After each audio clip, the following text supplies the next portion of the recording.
다음 질문 또 해보겠습니다.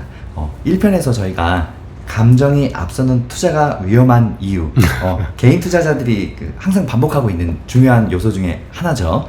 사실 주식이 정말 기초적인 이야기인데 자기 주식이랑 사랑에 빠지면 안 되고 내 주식이 떨어졌다고 또 분노하면 안 되잖아요. 그럼요. 그러면 이제 그릇된 판단을 할 수 있기 때문에 그렇죠. 이런 그 마인드 컨트롤에 대한 이야기 또 한번 부탁드립니다.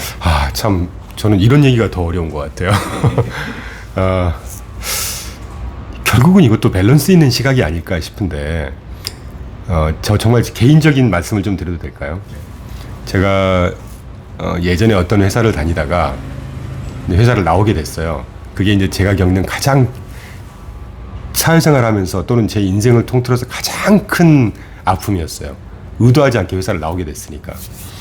그때 이제 비상금을 탈탈 털어서 선배한테 종목을 하나 좀 추천해달라.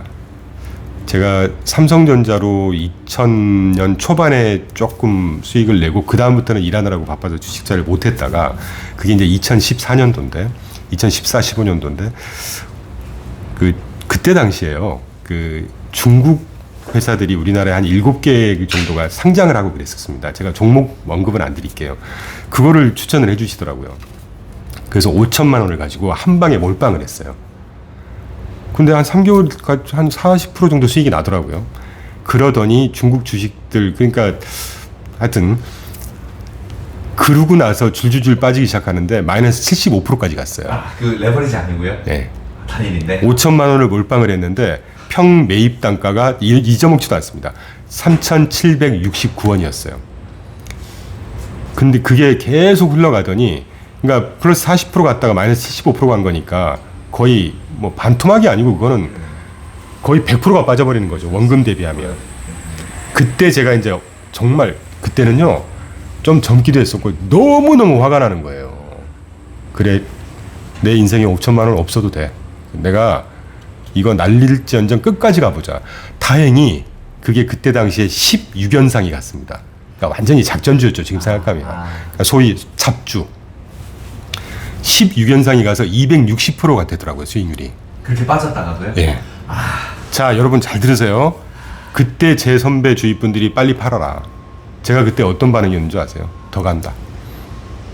기업 분석 제대로 하지도 않고 그냥 10연상, 16연상 갔으니까 그게 막연히 또 될 거라고 생각한 거예요. 제목이 정확하네요. 감정에 앞선 투자가 안 되는 이유. 예, 이거 실제로 있었던 일입니다. 제가 종목 명까지만 알려드리면 이거였구나 싶으시겠지만 제가 또 방송이기 때문에 제가 그거 버티다 또 이제 260% 딱 265% 가다가 또 흘러내리더니 그래서 평균 매도 단가 얼마에 턴 줄 아세요? 5천만 원 얼마에?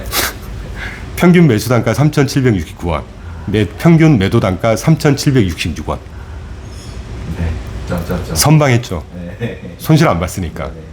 이게 감정에 휩쓸린 투자입니다.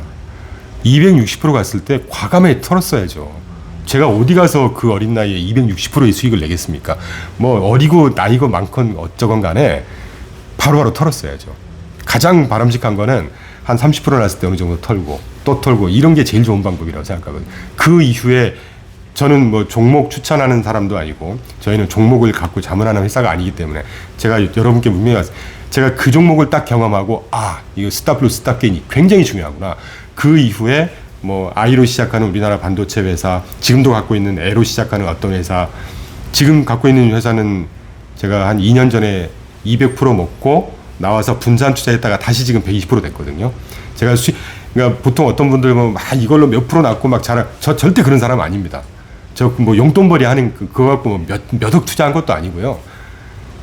그러니까 사람이 이렇게 객관성을 가지고 차분히 대응을 하면 이게 80%가 돼도 더 갈 수 있는데 뭐 그러니까 더 가라 이거가 아니라 그럼 다시 한번 뜯어보는 거예요. 재무제표 보고 이 관련 회사가 어떻게 되고 지금 갖고 있는 회사가 뭐 삼성 지분이 몇 프로 갖고 왔고 생산 라인에 이미 들어가 있고 뭐 이번 올해부터 생산 설비 투자를 어마어마하게 작년부터 했는데 작년에 그래서 주가가 조금 흔들리더니 올해부터 수출이 반영이 돼서 이제 더군다나 또 반도체 업황도 괜찮아졌고 이러면서 더 가겠구나 편안하게 갖고 있는 거죠.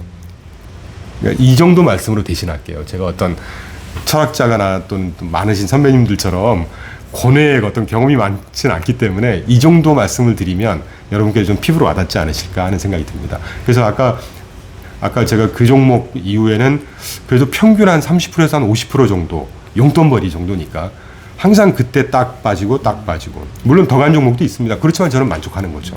이제 그렇게 접근을 해보시면 어떨까 하는 생각이 들어요. 그렇죠. 그 감정에 앞선 투자가 얼마나 개인을 황폐하게 만드는지. 생각해 보세요, 아드님. 40% 갔다가 마이너스 75% 갔다가 265%를 먹었는데 네. 그때 매매 수수료까지 하니까 16만 원인가 손실 딱 보고 그나마 털었거든요. 정말 저는 운이 좋은 거죠. 네. 다음 이야기도 이어서 아까 그 디폴트 이야기 했을 때 네. 중요한 이야기, 대표님이 항상 강조해 주셨던 이야기, 양극단의 전망은 꼭 피하라고 하셨잖아요. 네. 판단력이 흐려지기 때문인데. 그렇죠. 1편에서도 이야기 해주셨지만 시장을 판단할 때 양극단의 주장에 휘둘리지 않기 위해서 우리 투자자분들이 준비해야 할 중요한 것들, 이런 것들에 대해서 이야기 한번 부탁드립니다. 일단 자기 기준이 있어야 되는 것이고 꼭 그 기준이 교수님이나 이 업계에 경험이 굉장히 많은 전문가 정도의 식견은 필요 없습니다, 여러분. 가장 중요한 거는 제가 28페이지 갖고 한번 설명드릴게요. 제가 되게 잘 써먹는 그래프거든요. 20년째 쓰고 있는 그래프인데 28페이지를 보시면 여러분 주식시장이나 우리가 부동산을 사거나 자동차를 사는 모든 활동은 경제활동입니다. 우리가 살고 있는 이 세상은 뭐 공산경제든 시장경제든 다 경제체제, 경제 시스템에 살고 있어요. 그러면 기본적으로 경제 시스템이라는 게 뭐 때문에 움직이고 뭐 때문에 영향을 받고 이걸 이해하는 거는 아주 중요한 본질 아니겠어요? 거기에 첫걸음이라고 하는 게 저는 경제라는 게 어떻게 구성이 되어 있는지를 좀 알아야 된다고 생각해요. 경제라는 거는 실물 경제와 금융 경제로 구성이 되어 있습니다. 실물 경제는 그때도 제가 공장 언급드려서 말씀드렸지만 우리 지금 방송하는 것도 제 거 탭이 있고 마이크 있고 조명이 있고 TV 있고 다 실물이잖아요. 그럼 이거를 마련하려면 뭐가 필요한 거? 돈 필요하잖아요. 그게 금융경기입니다.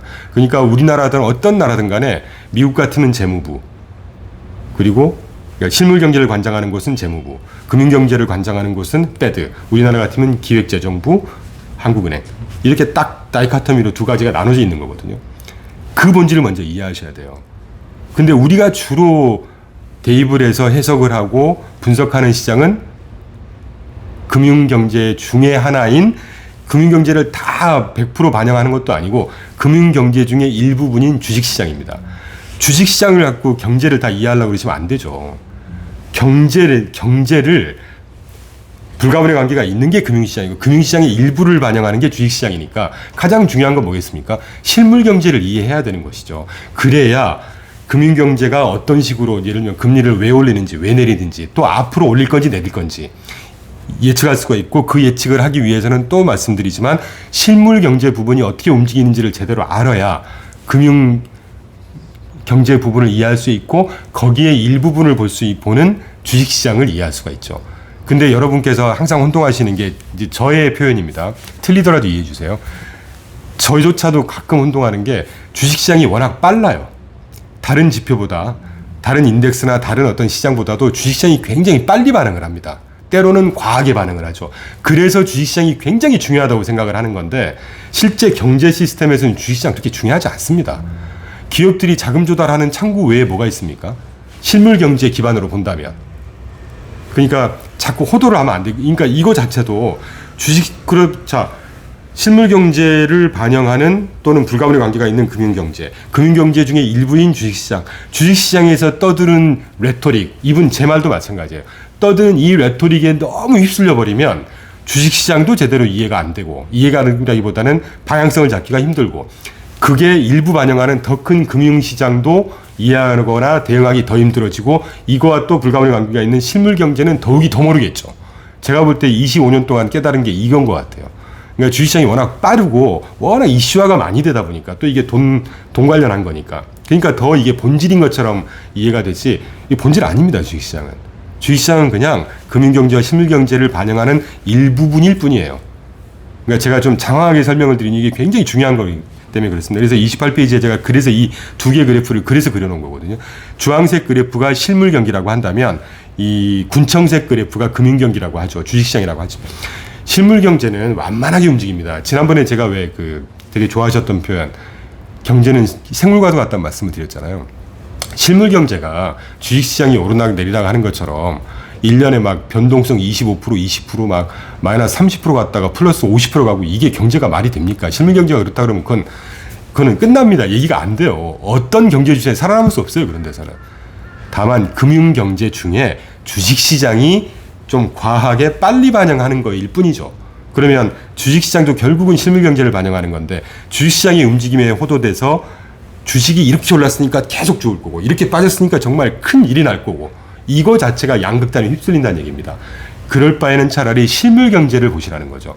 그래서 말이 좀 길었는데 여러분께서 가장 먼저 하셔야 될 것은 우리나라 경제 실물 펀더멘털을 이해하는 공부를 좀 하셔야 돼요. 거기에 가장 중요한 건 사실 뭐 경제 원론을 공부하면 제일 좋겠죠. 근데 경제 원론 재미도 없고 그 두꺼운 책을 언제 다 보시겠어요. 유튜브 좋지 않습니까? 저도 유튜브로 공부 많이 하거든요. 그러니까 뭐 인문학 강의 같은 거 보면 한 1, 20분짜리 경제 원론 강의 많습니다.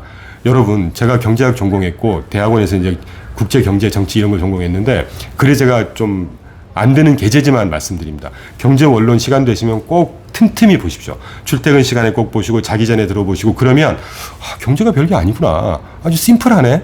이거만 딱 이해되시면 이 움직임과 이걸 반영하는 금융시장 그래서 중앙은행 패드가 금리를 이렇게 올리고 내리고 하는구나. 그래서 앞으로는 이렇게 되겠구나 하는 게 생기실 거예요. 분명히.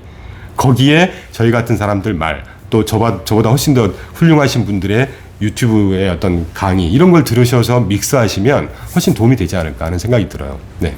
네, 중요한 말씀 하나 해주셨습니다. 주식시장이 시장 이런 그 세계 경제 그 전체가 아니라 주식시장 한 포인트 일부분이죠. 말이죠. 네. 그렇죠. 근데 투자자분들은 당연히 이 주식에 대해서 과도하게 내 감정을 부스트하기 때문에 이렇게 주식시장을 중심으로 해서 이제 경제나 이런 세계 모든 걸 이해하려고 하는 그렇죠. 거죠. 근데 그 반대라는 거죠. 그렇게 반대를 꼭 해야 된다는 말씀. 당연하죠. 밸런스를 그렇게 맞추는. 저는 그렇게 생각하고 있습니다. 네, 중요한 말씀 네. 들었습니다. 네, 감사합니다.